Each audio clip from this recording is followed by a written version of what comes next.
हनुमान की, पवन सुत हनुमान की, भारत माता की, भारत माता की। नमः पार्वती पतिये हर हर। जनपद पीलीभीत की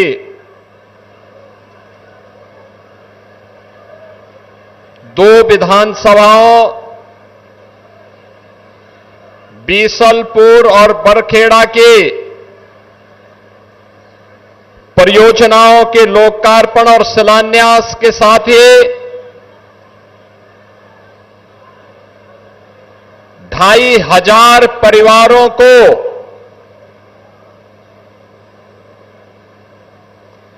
दशकों बाद उनका अधिकार प्रदान करने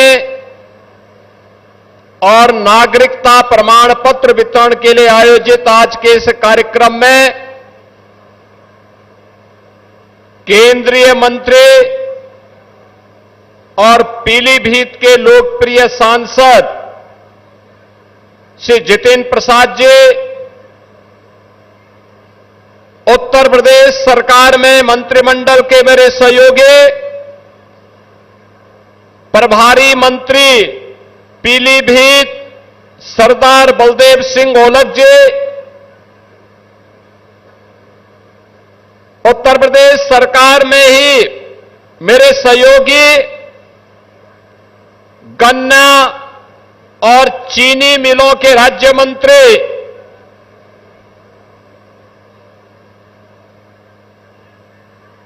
पीलीभीत के लोकप्रिय विधायक श्री संजय सिंह गंगवार जी, हमारे लोकप्रिय विधायक बरखेड़ा स्वामी प्रवक्तानंद जी, लोकप्रिय विधायक बीसलपुर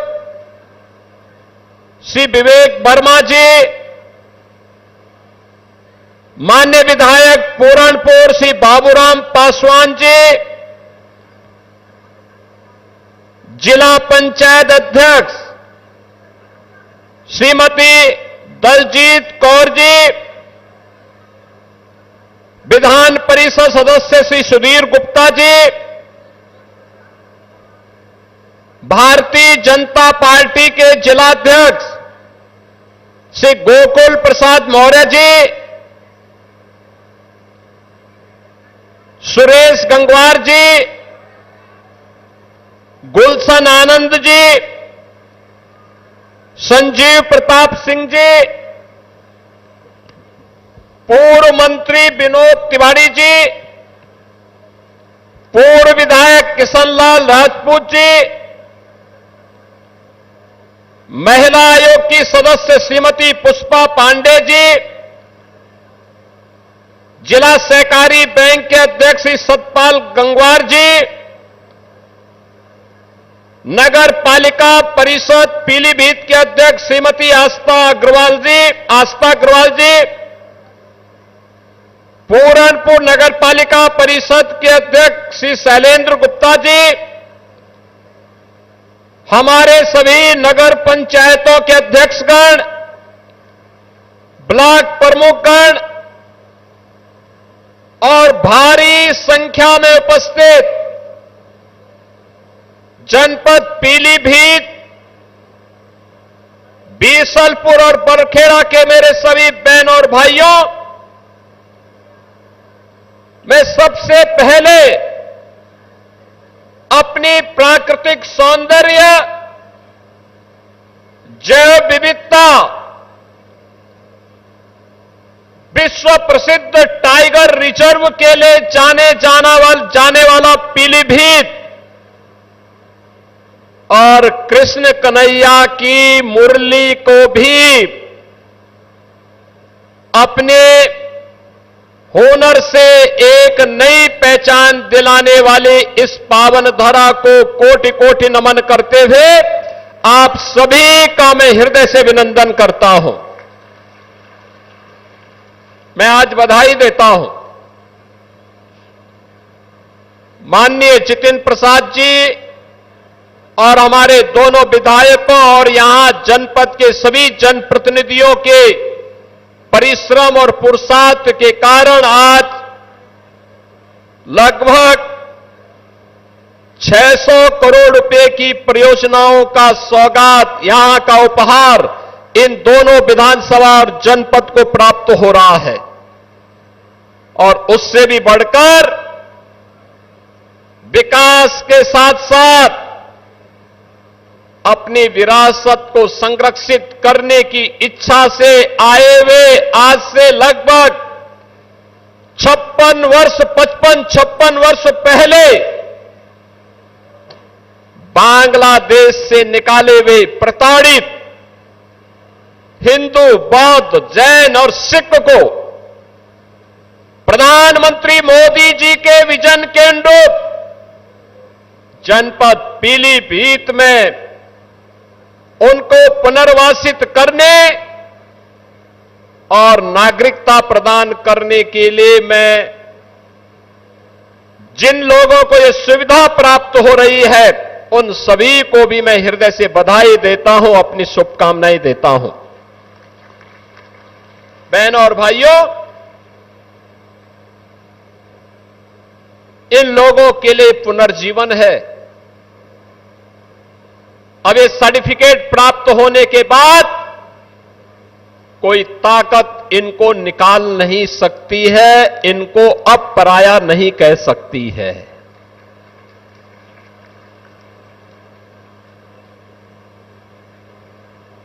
ये काम प्रधानमंत्री मोदी जी ने किया। ये काम देश के गृह मंत्री से अमित शाह जी ने किया, जिसके कारण अब इन लोगों को अपनी विरासत को संरक्षित करने का एक प्लेटफॉर्म जनपद पीलीभीत में उत्तर प्रदेश में प्राप्त हो गया है। अब ये अपने आने वाली पीढ़ी के सपनों को सजोने के लिए, उसको आगे बढ़ाने के लिए, उसे एक नई उड़ान देने के लिए बंगाल से, पूर्वी बंगाल से, आज के बांग्लादेश से निकाले हुए प्रताड़ित इन हिंदुओं को, बौद्धों को, सिखों को, जैनियों को अब यहां पर भी उसी सम्मान के साथ, उसी गौरव के साथ जीने का अधिकार प्राप्त हो जाएगा। अब न इनको पुलिस परेशान करेगी, न राजस्व विभाग परेशान करेगा, न फॉरेस्ट के लोग परेशान करेंगे, न किसी अन्य विभाग के लोगों की प्रताड़ना इन्हें सहनी पड़ेगी। आप सोचो ना, कांग्रेस के पाप के कारण पहले बांग्लादेश बना, बांग्लादेश पाकिस्तान बनना यह आवश्यक नहीं था, यह आवश्यक नहीं था। सत्ता लोलुपता का परिणाम था पाकिस्तान का निर्माण। अगर उस समय का कांग्रेस का नेतृत्व अड़िग हो गया होता, जिन्ना अपनी मौत मर गया होता और भारत का विभाजन, दुर्भाग्यपूर्ण विभाजन नहीं होता। लाखों हिंदुओं का कत्लेआम हुआ, लाखों हिंदुओं को अपनी पैतृक भूमि को, अपने पुण्य भूमि को छोड़ना पड़ा। स्वतंत्र भारत में उनके मन में एक अभिलाषा थी कि मुझे जिस आधार पर विभाजन किया गया था उस आधार पर भारत के अंदर शरण मिलेगी, नागरिकता मिलेगी, सम्मान के साथ मैं जीवन यापन कर पाऊंगा। बहनों और भाइयों, कांग्रेस ने कभी सुध नहीं ली, लेती भी कैसे? और कांग्रेस के हमरा समाजवादी पार्टी को भी कहां फुर्सत थी, कहां फुर्सत थी? क्योंकि इनको तो तुष्टीकरण से जब फुर्सत हो तब गरीबों के बारे में, दलितों के बारे में, पिछड़ों के बारे में, वंचितों के बारे में सोचते। इन लोगों को विभाजन के बावजूद भी केवल और केवल मुसलमानों की चिंता थी, हिंदुओं की चिंता नहीं थी, सिखों की चिंता नहीं थी, बौद्धों की चिंता नहीं थी, जैनियों की चिंता नहीं थी उनको। अरे समाजवादी पार्टी और कांग्रेस के लोगों, बेशर्मी के साथ डूब मरो। जिन लोगों को आज आवासीय पट्टा और उनके जमीन के मूल कागजात उपलब्ध करवाए जा रहे हैं, जिन्हें नागरिकता प्रदान की जा रही है, ये ज्यादातर लोग दलित हैं, वंचित हैं, अति पिछड़ी जाति के हैं। आखिर इनके लिए क्यों आवाज नहीं उठाई? लंबे समय तक शासन किए हो, लेकिन कभी इनके बारे में सोचने की फुर्सत नहीं थी। इन गरीबों के बारे में, इनको पहचान दिलाने के बारे में, यानी इनके लिए देश की कीमत पर राजनीति थी। हिंदू, सिख, बौद्ध और जैनियों के कत्लेआम की कीमत पर सत्ता चाहिए थी इनको। और आज डबल इंजन की सरकार आई, आदरणीय प्रधानमंत्री मोदी जी के नेतृत्व में जब सिटीजनशिप अमेंडमेंट एक्ट आया, लंबे समय के बाद किसी सरकार ने सोचा कि विस्थापित हिंदू, बौद्धों, जैनियों, सिखों को भी भारत की नागरिकता मिलनी चाहिए। जो पाकिस्तान से, बांग्लादेश से, अफगानिस्तान से विस्थापित हैं, आप याद करिए, दिल्ली और देश के विभिन्न राज्यों में लंबे समय तक कांग्रेस ने, समाजवादी पार्टी के लोगों ने आंदोलन किया था। आज जो ये सर्टिफिकेट वितरित हो रहे हैं, इसी के खिलाफ ये लोग आंदोलन कर रहे थे कि नहीं मिलना चाहिए। यानी इनका तो सबसे पहला उद्देश्य ही क्या है कि देश के संसाधन पर विभाजन के बावजूद पहला अधिकार मुसलमान का होना चाहिए, बाकी किसी का अधिकार नहीं होना चाहिए। यही तो इनकी कुत्सित चेष्टा थी, यही इनकी तुष्टीकरण की नीति थी, यही पाप जिंदगी भर करते रहे और उस पाप का खामियाजा हिंदू भुगतता रहा। बहनों और भाइयों, आज आप सबको, मैं इन सभी बंगाली परिवारों को, 2,500 परिवार हैं, 2,500 परिवार का मतलब 15,000 लोग सीधे सीधे आज इस स्कीम का लाभ ले पा रहे हैं। मैं इसके लिए आदरणीय प्रधानमंत्री जी और गृह मंत्री जी के प्रति आभार व्यक्त करता हूं। मैं इसके लिए केंद्रीय मंत्री श्री जितिन प्रसाद जी को, हमारे जो चारों विधायक हैं, यहां पर मंत्री श्री संजय सिंह गंगवार, विधायक बरखेड़ा स्वामी प्रवक्तानंद जी, विधायक बीसलपुर श्री विवेक वर्मा जी और विधायक पूरणपुर से बाबूराम पासवान जी को भी मैं हृदय से धन्यवाद देता हूं, जिन्होंने पैरवी करके इन बंगाली परिवारों को आज उनका अधिकार उपलब्ध करवाया है, उनका अधिकार दिलाया है। हमारा प्रयास है, प्रदेश के अंदर ऐसे 55,000 परिवार रह रहे थे। पिछले दिनों मैंने बाराबंकी में जाकर के उन्हें नागरिकता दी, उनको जमीनें, पट्टे उपलब्ध करवाए। उसके बाद मैं बिजनौर में गया, वहां पर भी लगभग काफी बड़ी संख्या में हम लोगों ने 3500 परिवारों को अधिकार दिया। आज पीलीभीत में हम लोग इसके प्रथम चरण के कार्य को संपन्न करने जा रहे हैं। अन्य कार्यक्रम भी हमारे अनवरत चल रहे हैं, अभी यह कार्य पूरा नहीं हुआ है। कुछ मामलों में हमें वन विभाग से और भारत सरकार से स्वीकृति का इंतजार है। जैसे ही मिलेगा अन्य परिवारों को भी उनका अधिकार उपलब्ध करवाएंगे, उनका अधिकार उपलब्ध करवाएंगे। अभी रामपुर के अंदर भी काफी बड़ी संख्या में इस कार्रवाई को संपन्न करना है। बहनों और भाइयों, हमने टालने की आदत नहीं की।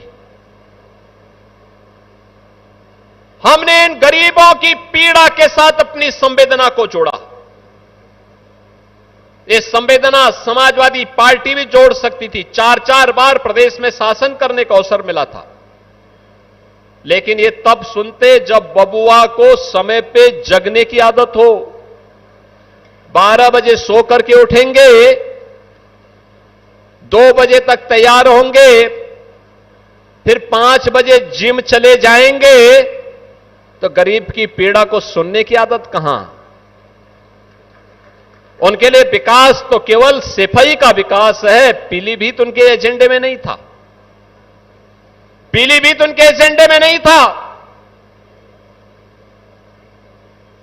पीलीभीत एजेंडे में होता, 4 बार सरकार होने पर पीलीभीत में मेडिकल कॉलेज बन गया होता। पीलीभीत की बांसुरी को पहचान मिल गई होती। पीलीभीत और लखीमपुर खीरी को जोड़ने वाला पुल का निर्माण हो गया होता। यहां के टाइगर रिजर्व को वैश्विक मान्यता भी मिल गई होती। इन गरीबों को उनके जमीन का अधिकार और नागरिकता का प्रमाण पत्र तब भी मिल गया होता। फुर्सत नहीं थी, फुर्सत नहीं थी, क्योंकि इनके लिए तो फुर्सत अपने परिवार के अलावा दुनिया के लिए इनके पास कोई फुर्सत है ही नहीं। परिवार तक सीमित रहने वाले लोग समाज का कल्याण नहीं कर सकते, देश का कल्याण नहीं कर सकते। और इसीलिए तो उत्तर प्रदेश की जनता जनार्दन ने इनकी साइकिल को पंचर करके इस लायक बना दिया कि वो चलने ही न पाए। क्योंकि वो साइकिल चलेगी तो दंगा करवाएगी, उपद्रव करवाएगी, कर्फ्यू लगाएगी, गुंडागिर्दी करेगी, बेटी की सुरक्षा में सेंध लगाएगी, व्यापारी के साथ लूटपाट करेगी, गुंडागिर्दी के माध्यम से समाज में सज्जन लोगों का जीना आराम कर देगी। गरीबों की जमीनों पर कब्जा करना, सार्वजनिक जमीनों पर कब्जा करना, जहां आज गौशालाएं बन रही हैं, ये जमीनें पहले 2017 के पहले किसी सपाही ने कब्जा की होंगी जरूर। और जब सरकार आई और हम लोगों ने पहले दिन एक घोषणा की थी कि अगर जमीन कब्जा किए हो तो खाली कर दो, नहीं तो अगले 48 घंटे के बाद जब कार्रवाई शुरू होगी तो 7 पीढ़ियों का भुक्तभोगी होना पड़ेगा। तो बहुत सारे लोगों ने उसी समय सरेंडर कर दिया था कि नहीं साहब, आप जमीन ले लीजिए, वह बकस दो। आप देखते होंगे एक समय था जब माफिया सिर तान करके चलता था, सीना तान करके चलता था, थानों पे कब्जा करता था, तहसीलों में उधमबाजी करते थे, किसी भी गरीब की जमीन पर कब्जा कर लेते थे, विकास की योजना को नहीं पूरा होने देते थे, बेटी और बहनों की इज्जत के साथ खिलवाड़ करते थे, व्यापारियों का जीना हराम करते थे, उद्यम नहीं आने देते थे, नहीं आने देते थे। और अगर कहीं जब दंगे होते थे तो दंगाइयों को मुख्यमंत्री सरकारी जहाज से बुलवा करके अपने आवास में सम्मान करते थे। यह होता था 2017 के पहले। बहन और भाइयों, अब यूपी में दंगा नहीं होता है। नो दंगा, नो कर्फ्यू। यूपी में अब सब चंगा। यूपी में नो कर्फ्यू, नो दंगा। अब यूपी में सब चंगा। अब यूपी में कोई दंगा नहीं। माफिया मुक्त, उपद्रव मुक्त, कर्फ्यू मुक्त। जो माफिया पहले सीना तान करके चलते थे, आज गले में तख्ती लटका करके चलते हैं कि साहब जान बकस दो, बस एक बार अब जान बकस दो, अब आगे हम ठेला लगा करके पेट भर लेंगे, लेकिन कहीं गुंडागर्दी नहीं करेंगे। हमारी प्रतिबद्धता गरीब के लिए है, हमारी प्रतिबद्धता युवा के लिए है, हमारी प्रतिबद्धता बहन और बेटियों की सुरक्षा के लिए है, हमारी प्रतिबद्धता व्यापारियों की सुरक्षा के लिए है, अन्नदाता किसानों की खुशहाली के लिए है। हमारी प्रतिबद्धता किसी गुंडा माफिया के प्रति नहीं हो सकती है, और हम उसको कोई संरक्षण भी न देंगे न देने देंगे। और इसीलिए बहनों और भाइयों, आज आप सबको मैं कहने के लिए आया हूं, ये मेडिकल कॉलेज पहले भी बन सकते थे। विजन नहीं था, गरीब को उपचार की सुविधा मिले, ये केवल सेफई परिवार का अधिकार था, बाकी किसी और का नहीं। उनको अच्छी सुविधा मिले, बाकी तो 25 करोड़ की जनता जाए भाड़ में उनके लिए। यही करते थे, सब कुछ सेफई। पीलीभीत नहीं, लखीमपुर खीरी नहीं, बरेली नहीं, रामपुर नहीं, मुरादाबाद नहीं, बदायूं नहीं, एक खानदान का कब्जा बरकरार रहे, बाकी और कुछ भी नहीं। और बहनों और भाइयों, इसीलिए आए हैं हम लोग बताने के लिए। यह संभव हुआ है इसलिए क्योंकि आपने अच्छा काम किया, अच्छे प्रतिनिधि चुने। और मैं तो आभारी हूं पीलीभीत वासियों का कि आपने सांसद के रूप में श्री जितिन प्रसाद जी को यहां से चुन करके भेजा। वो केंद्र सरकार में मंत्री हैं। यहां के युवाओं को स्किल डेवलपमेंट के माध्यम से उनके उज्जवल भविष्य के लिए भी कार्यक्रम चला रहे हैं। आपने श्री संजय गंगवार जी को चुना, उत्तर प्रदेश सरकार में गन्ना मंत्री के रूप में काम कर रहे हैं। आपने स्वामी प्रवक्तानंद जी को चुना, विकास की योजनाओं को लेकर के आ रहे हैं। आपने श्री विवेक वर्मा जी को चुना, वे विकास की योजनाओं को लेके आ रहे हैं, आपका अधिकार आपको दिला रहे हैं।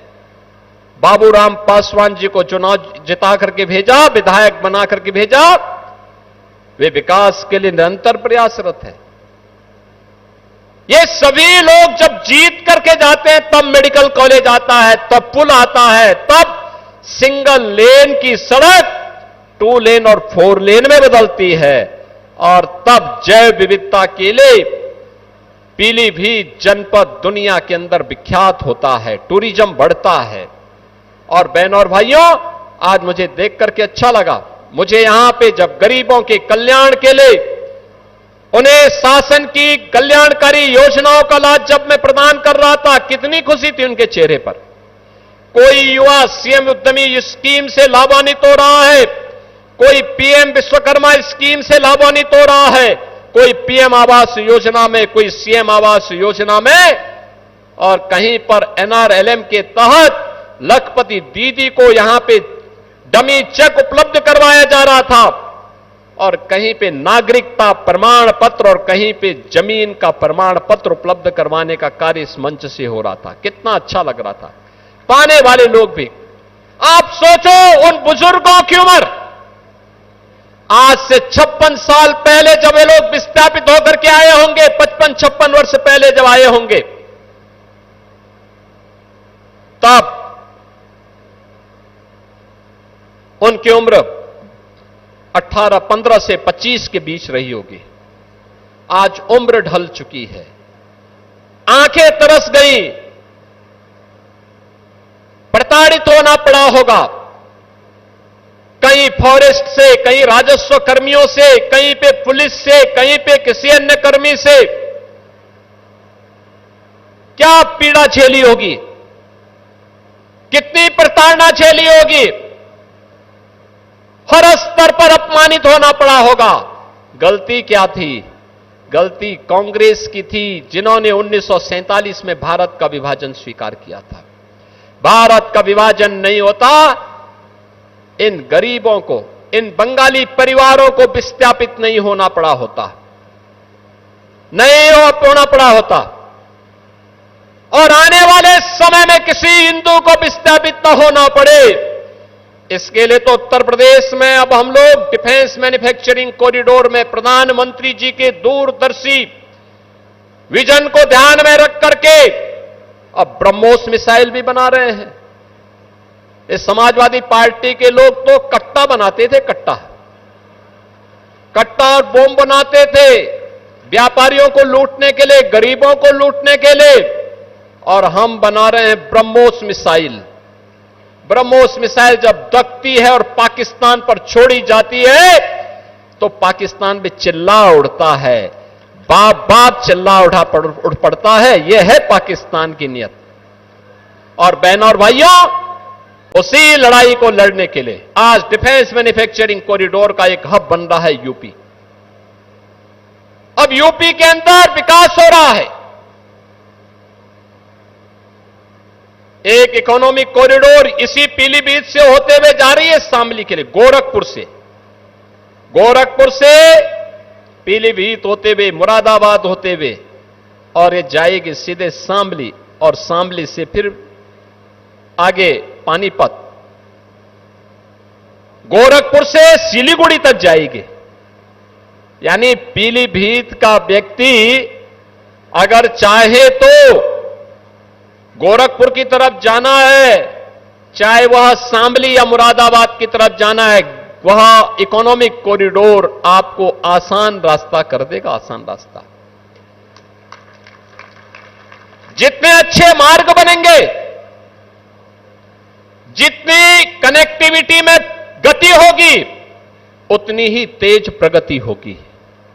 याद रखना, प्रगति का आधार गति पर है, उस प्रकार का इंफ्रास्ट्रक्चर पर है, और वह इंफ्रास्ट्रक्चर आज हम दे रहे हैं। हमने पिछले दिनों प्रधानमंत्री जी के कर कमलों से गंगा एक्सप्रेसवे का लोकार्पण करवाया था। गंगा एक्सप्रेसवे, बहनों और भाइयों, गंगा एक्सप्रेसवे भारत का सबसे बड़ा एक्सप्रेसवे।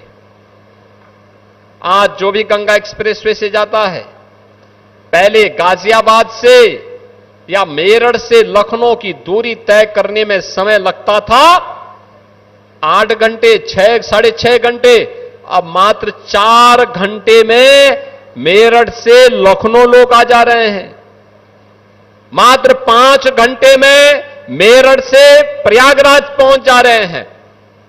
यह है गति, और यही गति जब इस प्रकार के वर्ल्ड क्लास इंफ्रास्ट्रक्चर के साथ जुड़ती है तो वही गति प्रगति के साथ जुड़ जाती है। और जब भी इंफ्रास्ट्रक्चर नहीं होता है, अच्छा इंफ्रास्ट्रक्चर, अच्छी रोडें नहीं होती हैं, अच्छे एयरपोर्ट नहीं होते हैं, रेलवे की अच्छी सुविधा नहीं होती है, तो तब अर्थव्यवस्था की दुर्गति होती है। बहनों और भाइयों, ये डबल इंजन की सरकार है। ये डबल स्पीड के साथ चलती है, बुलेट ट्रेन की स्पीड से चलती है, विकास भी लाती है, विरासत को भी सम्मान देती है। हर व्यक्ति को, क्या गांव, क्या गरीब, क्या किसान, क्या नौजवान, क्या महिलाएं, इन सब के उत्थान के लिए भी कार्य करती है। और उसी को ध्यान में रख करके डबल इंजन सरकार कार्य कर रही है। मैं पीलीभीत जनपद वासियों को बधाई देता हूं। स्वास्थ्य की सुविधा का लाभ, बेहतरीन कनेक्टिविटी का लाभ आप सबको जो प्रदान हो रहा है, इसके लिए पीलीभीत वासियों को मैं बधाई देता हूं। और मैं विश्वास करता हूं पीलीभीत विकास की इस प्रक्रिया के साथ इको टूरिज्म के एक नए हब के रूप में अपने आप को स्थापित करेगा। ये डबल इंजन सरकार का पूरा सहयोग आपके साथ में है। हम आपको पूरा सपोर्ट करेंगे, हर प्रकार का सहयोग करेंगे। आपसे केवल एक ही विनती है, हमारे इन जनप्रतिनिधियों का और पदाधिकारियों का आप सहयोग करिए। डबल इंजन सरकार पाखड़े विचार करके आपका विकास के लिए पूरा सहयोग करने को तैयार है, हर स्तर पर सहयोग करने को तैयार है।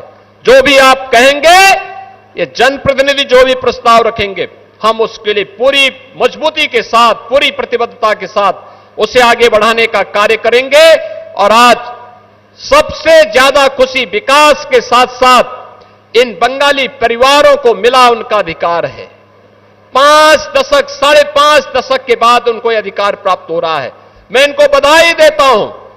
बंगाली संस्कृति को सुरक्षित रखने के लिए, संरक्षित रखने के लिए बंगाल ने इस बार ऐतिहासिक फैसला किया। प्रधानमंत्री मोदी जी के नेतृत्व में वहां भी डबल इंजन सरकार आई है और मुझे लगता है यही चमत्कार है।